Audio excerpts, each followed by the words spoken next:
Hello guys. चलिए आज का ट्रेड शुरू करते हैं। ट्रेड एनालिसिस शुरू करते हैं। तो आज मैंने स्टॉक में 5 ट्रेड लिया हुआ है ना, क्योंकि एक ही स्टॉक में ना मैंने 2 ट्रेड ले लिया। बाकी जैसे आप देख रहे होंगे, ये HAL है, अडानी पोर्ट्स है, चंबल फर्टिलाइज़र है, GNFC है। ठीक है, तो ये चारों डिस्कस करते हैं। इसके अलावा निफ्टी में एक छोटा सा मैंने एक पोस्ट लिया, मतलब मैंने वो लिया था, बैंक निफ्टी में लिया था मैंने, है ना। वो एसएल गया है, कोई बात नहीं, छोटा सा एसएल था, चलता है ना। और मैं आज बताऊंगा आपको क्या RVNL वगैरह का जो रेलवे उलवे का जो मूव था ना, क्या ये कैच कर सकते हैं क्या, है ना। ये बहुत ही इंपॉर्टेंट है कि बहुत लोग ना न्यूज़ के बेसिस पे करते हैं, है ना। तो न्यूज़ के ये बहुत ही मतलब एक्सट्रीमली इंपॉर्टेंट होगा आप लोग के लिए, है ना। मैं नहीं करता हूँ क्योंकि मेरा सारा फंड इसमें लगा हुआ है, मुझे इंट्राडे मास्टरी करना है इसके लिए। बट सच हाँ, ये देखो मैंने ना ये कर रखा है, इसमें काफ़ी ये कर रखा है, क्या क्या आपको देखने हैं, है ना। तो इस हिसाब से करोगे एकदम मस्त चलेगा, मतलब मस्त चलना चाहिए। ओवरऑल आप जो भी कर रहे हो वैसे ही नॉर्मली लोग न्यूज़ से मतलब परचेज करते हैं, है ना। एटलीस्ट इससे करोगे ना तो आपको पता रहेगा कि कब मतलब ये कर ले, कब प्रॉफिट बुकिंग करे, कब एंटर करे, कब एग्जिट करे, कुछ ना कुछ एटलीस्ट एक सिस्टम होना चाहिए आपको, है ना। मैंने बहुत सारे इंट्राडे वगैरह वगैरह करके इन्वेस्टिंग का बुक पढ़ा हुआ है। सब में यही है कि जो लोग लॉन्ग टर्म इन्वेस्टिंग भी करते हैं उनको भी अपना एग्जिट पॉइंट पता होना चाहिए, ठीक है। ऐसा तो बहुत लोग नहीं भी करते हैं, जैसे वो केडिया जी है, वो तो करते भी नहीं है ना। तो लेकिन बट करना चाहिए, है ना। जहाँ तक मैंने बुक पढ़ा हुआ है ना, तो करना चाहिए। बाकी वो लोग फंडामेंटल देखते, बहुत सारी चीज़ देखते हैं, फ्यूचर में 5 साल का स्कोप क्या है वो सब देखते हैं। तो वो सब फंडामेंटल देखने वाले का अलग ही एक थिंकिंग होता है। बट जो प्राइस एक्शन देख के जो ट्रेडिंग करते हैं ना, लॉन्ग टर्म भी 6 महीना 1 साल 2 साल तक भी, तो 1 साल तो ऐसे जाता नहीं है ज़्यादा, मैक्सिमम 6 से 8 9 महीना बहुत ज़्यादा हो जाता है। तो चलिए ठीक है, देखते हैं HAL का। HAL का बहुत ही अच्छा था, है ना। आप देखिए इसमें डेली का सप्लाई जोन है, ठीक है। ये है रैली बेस ड्रॉप, बहुत ही अच्छा प्यारा सा एकदम सब चीज़ है। और ये 30 मिनट्स का इनगल्फ है ना। ये बहुत ही मतलब बेहतरीन इनगल्फ है। और मैं कोशिश कर रहा था ना कि जो ये डिमांड जोन है ना, इसके जो ये होता है वीक होता है, उससे वीक से पहले ही हमको टारगेट भी मिल जाए, है ना। 75 का डिमांड जोन है ना, मैंने देखा इसका वीक भी इधर नहीं था, है ना। तो मुझे लगा यहाँ तक तो प्राइस आ सकता है, तो मैंने एंटर कर लिया, है ना। मैंने इसको बहुत लेट से एंटर किया था इनफैक्ट। तो बाद में मैंने देखा अच्छे से, मुझे एंटर करने का मन नहीं कर रहा था क्योंकि मुझे लग रहा था मार्केट काफ़ी, क्योंकि मेरा 2 SL जा चुका था, मेरा 2 लॉस हो चुका था मतलब ट्रेड में। तो उसको एंटर करने का मन नहीं कर रहा था मुझे, बट फिर भी मैंने कहा चलो ठीक है लेते हैं, ये अच्छा लग रहा है, बहुत ही अच्छा लग रहा था मुझे, है ना। तो 30 मिनट्स का था यहाँ पे। और ये देखो ये वाला जो है ना, ये है 10 मिनट का अपोजिट जोन। ऐसा ये वैलिड हो जाता है बट आज नहीं हुआ है, ठीक है। प्लस ये 3000 के आसपास है, जिसका मतलब है कि 3000 के आसपास डिमांड जोन बना है। तो ये दोनों फैक्टर मिलने के कारण मुझे टारगेट नहीं मिला है, मुझे टारगेट बहुत ही कम मिला है इसमें, मतलब ऑलमोस्ट 1:1 पे मेरा ये क्लोज हुआ है, क्योंकि 3:15 3:20 से पहले क्लोज करना होता है इंट्राडे। तो 1:1 मुझे मिला हुआ है इसमें, ठीक है ना। तो काफ़ी अच्छा था, प्यारा था। लेकिन ये लोअर टाइम फ्रेम पे थोड़ा सा सपोर्ट ले लिया 3000 राउंड नंबर पे, ठीक है ना। तो इसमें 1:1 मुझे मिला हुआ है। और अडानी पोर्ट्स तो मैं क्या ही बताऊँ, इससे अच्छा ट्रेड मतलब मैंने तो मतलब मिलना बहुत ही मुश्किल है ना। ये देखो ये वाला जो इनगल्फ है ना, ये वाला है ना 10-15 वाला, तो इनगल्फ जो है ये बहुत ही प्यारा इनगल्फ था। इसका लो ब्रेक हुआ है, आराम से मैंने लिया और ये बिल्कुल ही ऊपर गया, ऐसे दे दिया, बिल्कुल मैं एग्जिट कर गया आराम से, है ना। बट उसके बाद देखिए आप, इसमें क्या है ना, इसमें फिर से उसके बाद ये देखिए 10 मिनट का फिर से इनगल्फ यहाँ बनाया हुआ है और फिर से ये टारगेट दे दिया, ठीक है। तो चलता है, ये काफ़ी हार्ड लक है। मे बी इसका एसएल हो गया हो जस्ट बिकॉज की मार्केट आज बहुत ही बजट के कारण वोलाटाइल है, इसके कारण से। बस अगर ये जो प्राइस का जो सपोर्ट लिया ना, ये काइंड ऑफ एक लोअर टाइम फ्रेम का डिमांड जो है ना, बट ऐसे हम लोग देखते नहीं है ज़्यादा, है ना। क्योंकि लोअर टाइम फ्रेम का डिमांड जोन पे सपोर्ट लेना रहता है तब तो फिर ये वाले पे भी लेगा ना, है ना। तो इस कारण से इस बार पे तो लिया नहीं, है ना। तो इसलिए नहीं देखते हैं, क्योंकि मैं इसी फ्रेश जोन पे ही करता हूँ, है ना। तो इसके लिए ये काफ़ी मतलब आजकल बजट आने वाला है ना, इसके कारण से मे बी बहुत सारा मतलब मार्केट ऐसी हो रखा है, ठीक है ना। क्योंकि अगर इन्वेस्टर आ गया ना यहाँ पे, तो मानो इस समय भी हो सकता है गलती से फॉर एग्जांपल जैसे वॉल्यूम इधर बढ़ा नहीं है ज़्यादा, ग्रीन ग्रीन ग्रीन, अच्छा ये तीनों वॉल्यूम ज़्यादा बढ़ा हुआ है यहाँ पे, ठीक है ना। आप यहाँ देखो नीचे में 3 वॉल्यूम बढ़ा हुआ है, तो उसके बाद में भी थोड़ा सा वो वोलेटाइल होने के कारण यहाँ पे इन्वेस्टर थोड़ा सा परचेज कर लिए होंगे कुछ भी 1200 के आसपास, 1200 राउंड नंबर है ना, तो 1200 राउंड नंबर के कारण कुछ परचेज हो गया होगा, इस कारण से मे बी मेरा ऐसे हिट हुआ है। बाकी ऐसा बहुत ही अच्छा खतरनाक ट्रेड था, मस्त था, बहुत ही ज़बरदस्त। ठीक है, कोई बात नहीं। आप देखिए सेम वही पैटर्न पे दूसरा एंगल पे मेरा टारगेट हुआ है। मुझे यहाँ पे भी ऐसे सेंटर कर जाना चाहिए, बट एक बार एसएल हो जाने पे ना पता चलता है मतलब स्टॉक में कुछ भी फंडामेंटल चेंज हो, न्यूज़ के कारण इधर उधर ऐसा सेंटर नहीं करना चाहिए। मेरा मन नहीं कर रहा था तो मैंने छोड़ दिया। बट बाकी फिर मैंने जीएनएफसी में एंटर किया, फिर मैं वहाँ पे एक्सप्लेन भी करूँगा मैं क्यों एंटर कर गया। और एक ये चंपल फर्टिलाइज़र था, ठीक है ना। ये इसमें देखिए बहुत ही अच्छा ट्रेंड लाइन ब्रेकडाउन हुआ है, यहाँ से यहाँ तक का टारगेट मिला है, ऑलमोस्ट 10:1 मिला है, लेकिन मेरा एसएल हुआ है ठीक है। तो मैं आपको बताऊं कि ये जो आप देख रहे हो ना, ये 10 मिनट का इनसाइड कैंडल, इस पर मैंने शॉर्ट किया था, ठीक है। एंट्री यहाँ पर यहाँ पे था, एसएल यहाँ पे था, देख रहे हो। बस ये वीक आया और सीधे नीचे चला गया। तो ये वीक आके जब नीचे गया ना, तो मेरा ऑलमोस्ट ये मतलब मैं क्या बोलूँ, एसएल भी पूरा नहीं गया है, ठीक है। ऑलमोस्ट ये जैसे आया ना, मैंने लिमिट ऑर्डर लगा के तुरंत एग्जिट कर दिया, ठीक है। मैं बैकेट ऑर्डर लगाता नहीं तो मैं एग्जिट नहीं होता है मेरा एसएल पे, तो मैं इस पे कर देता हूँ, क्योंकि मैंने देखा है हमेशा एक स्पाइक तो नीचे आता ही आता है और मैं एक स्पाइक पे ही निकल जाता हूँ। बहुत एक्टिव रहता हूँ क्योंकि मैं एसएल के जस्ट थोड़ा सा पहले ही अलर्ट लगा देता हूँ, है ना। ऐसा नहीं करे तो ज़्यादा अच्छा है, बट ठीक है, अब थोड़े दिन तक मतलब इस पर हो जाएगा मतलब मेरा, है ना। तो इस पर नहीं हुआ, लेकिन देखिए अगर आप ब्रेकडाउन पे लेते हो ना, ट्रेंड लाइन ब्रेकडाउन पे, तो एकदम बिल्कुल प्रॉपर से हैं। ये देखो इस पर ट्रेंड लाइन ब्रेकडाउन का कैंडल ये है, और इस पर वॉल्यूम भी बढ़ा है, मस्त वाला मस्त वॉल्यूम बढ़ा है, ठीक है। इसके लो क्रॉस होने पे इस पर ट्रेड, लो क्रॉस होने पे ट्रेड लेना होता है। यहाँ पे एंटर करो 2:1, इससे पहले लेना होता है क्योंकि काइंड ऑफ एक अपोजिट डिमांड जोन था। इस पर इतना सेलिंग हुआ है कि डिमांड जोन को भी ब्रेक कर दिया, ठीक है ना। तो अभी बजट का बहुत सारा चीज़ चल रहा है, तो बहुत सारा डाइसी है मार्केट, तो इसलिए मैंने रिस्क ऑलरेडी बहुत ही कम कर दिया है। तो इसलिए मैं आराम से बिंदास होकर ट्रेड भी लेता हूँ, क्योंकि मेरा रिस्क बहुत ही कम है। प्रॉफिट नहीं हो चलता है, लेकिन लॉस ज़्यादा नहीं होना चाहिए अभी, है ना। तो ठीक है। जीएनएफसी में आप देखिए ये जो इनगल्फ है ना, ये वाला इनगल्फ बहुत ही अच्छा था, ठीक है। यहाँ डेली सप्लाई जोन भी है जो कि थोड़ा सा, हाँ डेली सप्लाई जोन है, 75 का सप्लाई जोन भी है ना। मॉर्निंग में 75 का सप्लाई जोन हिट किया है ये, ठीक है। और उसके बाद प्राइस रिएक्ट कर रहा था, इनगल्फ बना है डेली डिमांड जोन के ऑलमोस्ट, मतलब ठीक है, टॉप जैसा ही है ना, ऑलमोस्ट टॉप पे है, चल जाएगा इतना, है ना। ऑलमोस्ट 50% से ऊपर है ना, तो मतलब टॉप मान लीजिए आप, ठीक है। तो इस सिंगल पे मैंने एंट्री ना करके मुझे थोड़ा सा लगा ना कि मैं अगर इनसाइड कैंडल पे एंट्री करता हूँ ना और टारगेट ले लूँगा इसके अनुसार, इनगल्फ के अनुसार, ठीक है, तो मैं उसके अंदर 3:1 4:1 के चक्कर में था मैं, है ना। बट इसमें सच एसएल हो गया, ठीक है। यहाँ देखिए यहाँ पे एंट्री हो गया था, बट ये एसएल हो गया, ठीक है। मैं यहाँ पे एग्जिट कर गया, लेकिन जैसे एग्जिट हुआ ना तो मेरा ध्यान आया कि यहाँ तो इनगल्फ है ना, और मुझे डीपर एंट्री मिल रहा है, ठीक है ना। तो मैंने यहाँ पे कहीं मतलब प्राइस इसके आसपास था, करीब 755.70 पे था आई गेस, है ना। 70 पे मैंने एंट्री किया तो मुझे याद है ना। प्राइस ऊपर जा नहीं रहा था तो मैंने यहीं पे एंट्री ले लिया, सो डेट थोड़ा सा डिपर एंट्री मिला है तो 2:1 3:1 मिलेगा, और मैंने एग्जैक्टली वही किया, है ना। मेरा 2:1 हो रहा है यहाँ पे, ये देखो, ये दिख रहा है 2:1 आपको, ठीक है, 2:1 दिख रहा है मैं 2:1 पे आई गेस 2:1 पे मैं शायद 2:1 नहीं, आई गेस मे बी मैं 3:1 या ऐसे 2.5:1 पे मैं 50% एग्जिट किया हूँ। और उसके अलावा जो एग्जिट किया हूँ ना मैं, वो एग्जिट हुआ है मेरा 740 या ऐसे 739 738 पे, ठीक है। तो मैंने इधर कहीं एग्जिट किया है, ठीक है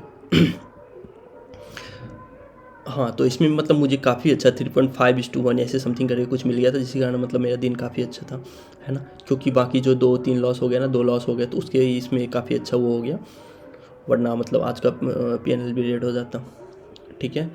और बैंक निफ्टी में एज सच ये ट्रेड मुझे लेना नहीं था, है ना, बट मैंने क्यों लिया, ठीक है। इसमें 2-3 रीज़न है। एक तो ये जो हॉरिजेंटल लाइन है ना, इसको हॉरिजेंटल लाइन का ब्रेकडाउन मान लीजिए आप, क्योंकि यहाँ वॉल्यूम बहुत ज़्यादा इंक्रीज़ हुआ था। ये देखिए रेड कलर का है ना, ये वॉल्यूम बहुत ज़्यादा इंक्रीज, सॉरी ये फ्यूचर में देखते हैं हम, तो फ्यूचर में वॉल्यूम इंक्रीज़ है इसका, है ना। फ्यूचर वॉल्यूम इंक्रीज़ था, प्लस जो ये इंगल्फ है ना, ये इंगल्फ भी बना हुआ था। इंगल्फ भी इतना अच्छा प्रॉपर है ना, तो इसके कारण दिखता है कि यहाँ से कहीं ना कहीं बेयरिशनेस शुरू हो रहा है ना। क्योंकि ऑलरेडी प्राइस देखो यहाँ से भी नीचे आ रहा था, यहाँ से प्राइस यहाँ पे आया, फिर यहाँ पे बेयरिशनेस, और जहाँ भी एंगल बनता है ना थोड़ा सा बेयरिशनेस दिखता है, क्योंकि ऑलरेडी ये रेजिस्टेंस था, यहाँ पे बहुत सारा रेजिस्टेंस ले चुका था। तो मुझे लगा अब प्राइस थोड़ा सा तोड़ेगा, क्योंकि लास्ट मोमेंट का वो था 230 के आसपास था, तो उस समय भी टूटता है ना। एक रीज़न ये था, एक रीज़न ये था कि ये हॉरिजेंटल लाइन है, और एक रीज़न था कि यहाँ पे छोटा सा स्पेस है और निफ्टी भी मतलब फॉल हो रहा था, है ना। तो इसके कारण से मुझे लगा मे बी 1.5 या 1:1 1.5 दे देगा, मतलब मुझे, है ना, डिमांड जोन तक एटलीस्ट गिर जाएगा, है ना। बट ये रेंज में ही फंसा रह गया लास्ट तक, और मेरा ब्रोकर मुझे थोड़ा सा पहले एग्जिट करा दिया, उसके कारण मुझे थोड़ा सा लॉस भी हुआ है, ठीक है ना।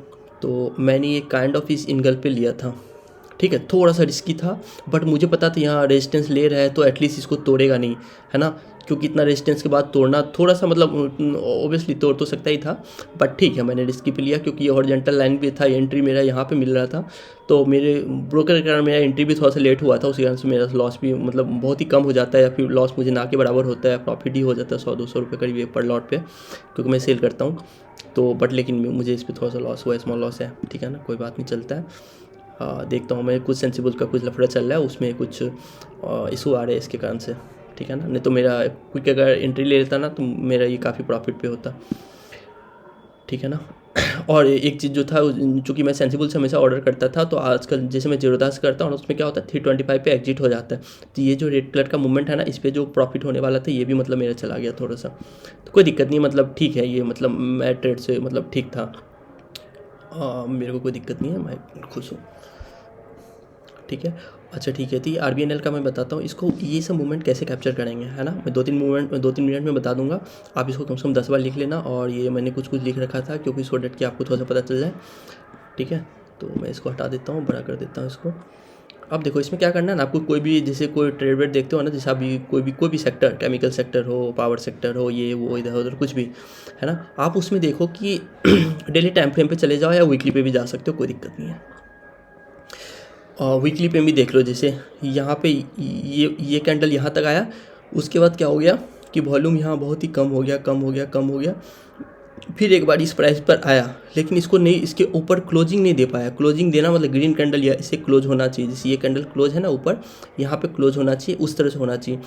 फिर दोबारा आया, इसको एक कप एंड हैंडल टाइप का भी बोल सकते हो आप, है ना, एक अगर प्राइस सेक्शन का पैटर्न पता होगा, चार्ट पैटर्न, तो आपको पता होगा ये कप एंड हैंडल पैटर्न है, मतलब kind of, not exactly, but ठीक है, 2 बार टेस्ट हुआ, 2 बार अगर ब्रेक हो गया ना, तो ये काफ़ी अच्छा ब्रेकआउट काम करता है, ठीक है। आपको कुछ नहीं करना, जिस वीक ये ख़त्म होता है ना, आपको क्या करना है उस वीक, ठीक है, उस वीक क्या करना है, या तो आप डेली टाइम पे एंट्री मार लो या इसमें मार लो, आपको इसके ऊपर में यहाँ पे एंट्री कर लो, यहाँ की थोड़ा सा नीचे पे आप ऐसे लग सकते हो, और 2:1 मिनिमम टारगेट होना चाहिए आपका,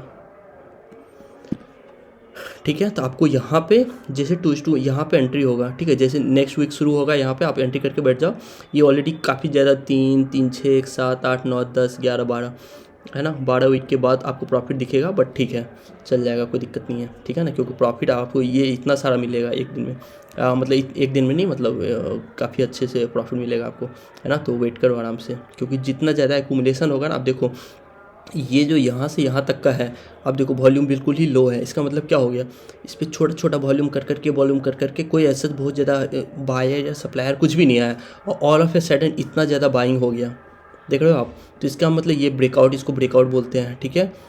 तो फिर इसके ऊपर भी एंट्री हो सकता है, लेकिन ये बहुत ही लंबा है ना, आप प्राइस अगर इसके आसपास आ जाएगा तब आप एंट्री कर सकते हो, वरना अभी तो ये बहुत मुश्किल है ना।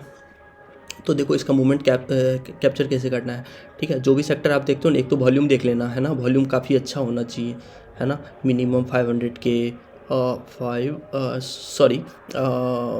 5 lakhs, एक सेकेंड ना, कितना होना चाहिए, 1 मिलियन बिलियन कुछ देख लेना, वॉल्यूम कितना होगा, 5-10 लाख होना चाहिए मिनिमम, है ना, 1 मिलियन या 5 lakhs वगैरह कुछ होना चाहिए, है ना। वॉल्यूम देख लेना, क्योंकि उसमें क्या होगा ना, मानो आप यहाँ पे एग्जिट करोगे ना, कहीं पे एंट्री लोगे, एंट्री नहीं लेगा आपका, है ना, तो उसके कारण दिक्कत होता है। आपको थोड़ा सा, अगर आपको ऐप चलाने आता होगा तो लिमिट ऑर्डर रखना, मार्केट ऑर्डर पे मत कर देना, क्योंकि कभी कभी स्पाइक आता है ना, तो फिर आपका मार्केट ऑर्डर एंट्री यहाँ नहीं लेके यहाँ पे ले लेगा, ठीक है ना। लिमिट ऑर्डर लगा दो, आराम से कभी ना कभी एग्जिट कर जाएगा, लेके बैठ जाओ, ठीक है। तो आपको क्या करना है, देखो जिससे कहीं भी आप इस स्टॉक को कहीं भी देख लो, मैंने तो यहाँ शुरुआत में 2-3 मार्क किया हुआ है, अब इसका कहीं भी ले लो। इनफैक्ट शुरुआत में देख लो, शुरुआत में जब ये RBNL शुरू हुआ था ना, तो यहाँ ऐसे करके है, सॉरी, ये देखो, ये एक बार हाई टच किया, फिर दोबारा हाई बनाया, तीसरी बार देखो इतना यहाँ पे कोई ऐसा बहुत ज़्यादा वॉल्यूम नहीं है। चौथी बार जब यहाँ पे आया ना तो यहाँ पे वॉल्यूम बहुत ही ज़्यादा है, ठीक है ना। अगर इतनी बहुत बड़ी कैंडल हो जाए ना, बहुत बड़ी कैंडल, तो आप एटलीस्ट इसका 50% या 60% पे आप एंटर करो, ठीक है ना। या फिर ये ब्रेकआउट के रेंज पे जहाँ पे है ना वहाँ पे एंटर करो तो और भी अच्छा है। जितना नीचे से नीचे मिल जाए उतना अच्छा है। अगर आपको यहाँ के आसपास मिल रहा है तब तो और भी अच्छा है, बट क्या होता है ना कि प्राइस ऊपर से ऊपर ही उड़ जाएगा, तो उसी कारण से आपका स्टॉक भी 4-5 चला जाएगा, है ना। तो ये हो सकता है। ये वीकली है, डेली में भी सेम इसी तरीके का रूल है ना। तो आप इसके ऊपर यहाँ पे जैसे यहाँ तो इस पर एंटर मत करो, यहाँ पे एंट्री कर लो, यहाँ पे एग्जिट करो, और ये होना चाहिए, है ना। और टारगेट 2:1 मिनिमम होना चाहिए, ठीक है। और इसको ट्रेल कैसे करेंगे वो मैं बताता हूँ, प्रॉफिट कब बुक करना चाहिए, कितना बुक करना चाहिए वगैरह वगैरह, है ना। मानो ये किसी भी टाइम फ्रेम का है, ये मैं यहाँ डब्लू है तो वीक है, ये मंथ भी हो सकता है, डे भी हो सकता है, ठीक है। आपने मान लो यहाँ पे एंट्री कर लिया, हाँ एक सेकेंड, आप लोग मानो यहाँ पे एंटर कर लिया, यहाँ पे ऐसा लग दिया 2:1, ठीक है। जब आपका प्रॉफिट ये 2:1 आ गया ना यहाँ पे, आप 50% क्वांटिटी बुक कर लो, ठीक है। उसके बाद क्या करना है आपको, जैसे ये स्विंग लो है ना, स्विंग लो मतलब होता है जो लो बना हुआ है, ये देखो ये प्राइस यहाँ तक गया, नीचे आया, फिर ऊपर गया, तो ये जो लो है ये इसको आप स्टॉप लॉस लगा दो। अभी आप यहाँ पे एग्जिट कर रहे थे, अब आप यहाँ पे एग्जिट करोगे, ठीक है, ये वाला पॉइंट पे, जिस डैट मीन्स कि 24.80 पे, है ना, उसके आसपास, है ना। या चूंकि इसके आसपास है तो इसके थोड़ा सा नीचे करोगे तो वो भी ज़्यादा अच्छा है, क्योंकि ये स्विंग लो भी इसके पास ही है, तो यहाँ पे कर सकते हो आप 2370, ठीक है। आप देखो उसके बाद हिट ही नहीं हुआ है वो पॉइंट, ठीक है। ये सब मैंने देखा नहीं था, मैंने शुरुआत का 2-3 देखा था बस इसलिए, लेकिन आप कैसे भी देख लो ना, मैं डेली में देखा था, ये वीकली है ना।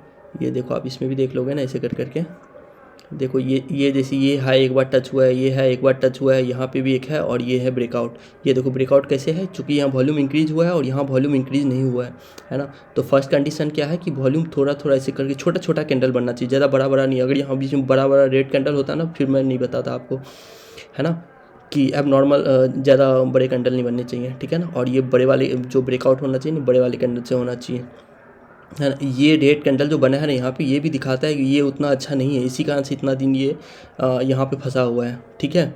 तो अगर इस तरह कैंडल, अगर दो रेड कैंडल, अगर यहाँ दो बिग बिग रेड कैंडल बन जाते ना, तो आप एग्जिट भी कर सकते हो, क्योंकि बहुत दिन तक फंसा रहेगा। अगर आपको पैसे फंसाने, अगर आपके पास टाइम है बहुत ज़्यादा तब तो ठीक है, लेकिन चूँकि पैसा फंसता है तो वो भी एक तरह से आपका लॉस हो जाता है, ठीक है। क्योंकि 2 महीने आपका 1 लाख मतलब कुछ भी 10,000 रुपये लगा दियो, आपको फंसा हुआ है, तो वो भी आपका एक तरह से वो हो जाएगा, है ना। आप कहीं दूसरी जगह लगा कुछ अर्न कर सकते हो, है ना। सेम इसी तरीके से जैसे मानो यहाँ पे ये वाला पोजीशन जो है ना, ये देखो एक है, यहाँ टच हुआ है, फिर यहाँ तक आया, फिर यहाँ से नीचे आया, फिर यहाँ आया, यहाँ से नीचे आया, फिर यहाँ पे ये देखो ये वाला, ये देखो ये यहाँ से लेके यहाँ तक का एरिया देखो, बिल्कुल वॉल्यूम ही नहीं है, मतलब सिर्फ एकुमुलेशन हुआ है।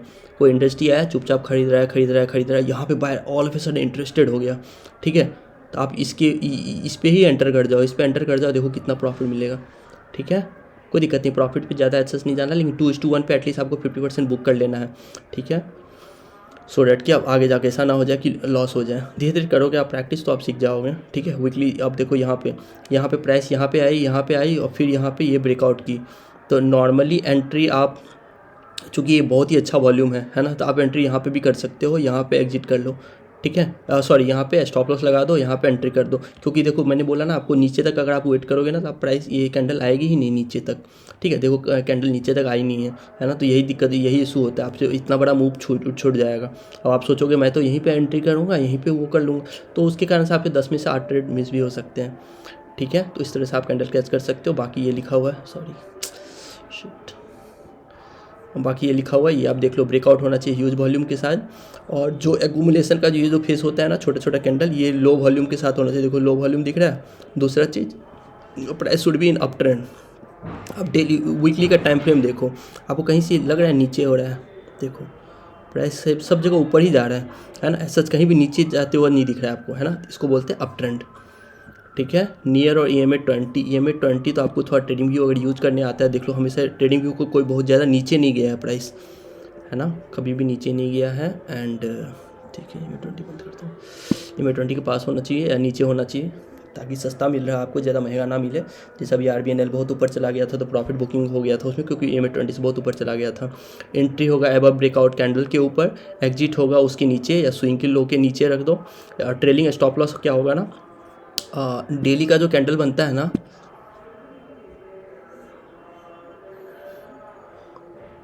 डेली का जो कैंडल बनेगा ना, ग्रीन कलर का कैंडल, उसके नीचे रखना है आपको। ठीक है, आप वो मतलब वो करते जाओ, मतलब आपको लगे ना कि कहीं नीचे आ गया, मेरा सारा प्रॉफिट खा जाएगा, मैं 4 हफ्ते वेट कर चुका हूँ वगैरह वगैरह कर करके। ठीक है, फॉर एग्जांपल जैसे मानो ये वाला ग्रीन कैंडल यहाँ पे बना, आपको थोड़ा सा प्रॉफिट दिखा, अब स्टॉप लॉस यहाँ लगा दो। इससे क्या होगा, अगर आप इसके नीचे आएगा ना तो एग्जिट हो जाएगा। तो जो थोड़ा सा जो प्रॉफिट है ना आपको, वो एटलीस्ट आपका प्रॉफिट बचा रहेगा, एग्जिट नहीं होगा। फिर देखो इसके बाद ये थोड़ा सा हॉल्ट किया, फिर ये ग्रीन कैंडल अच्छा वाला बना है, और देखो इसमें वॉल्यूम भी अच्छा है, तो आप इसके नीचे स्टॉप लॉस लगा दो। फिर ये हो गया, कोई भी किसी का लो क्रॉस नहीं होगा, है ना, देख रहे हो। तो यहाँ पे जब भी अगर रेड कैंडल दो तीन कैंडल ऐसे ऐसे बन जाए ना बड़े बड़े, तो आप एग्जिट भी कर सकते हो, क्योंकि उसमें फिर बहुत दिन फंसने का चांस है। ठीक है, चलिए ओके, मिलते हैं।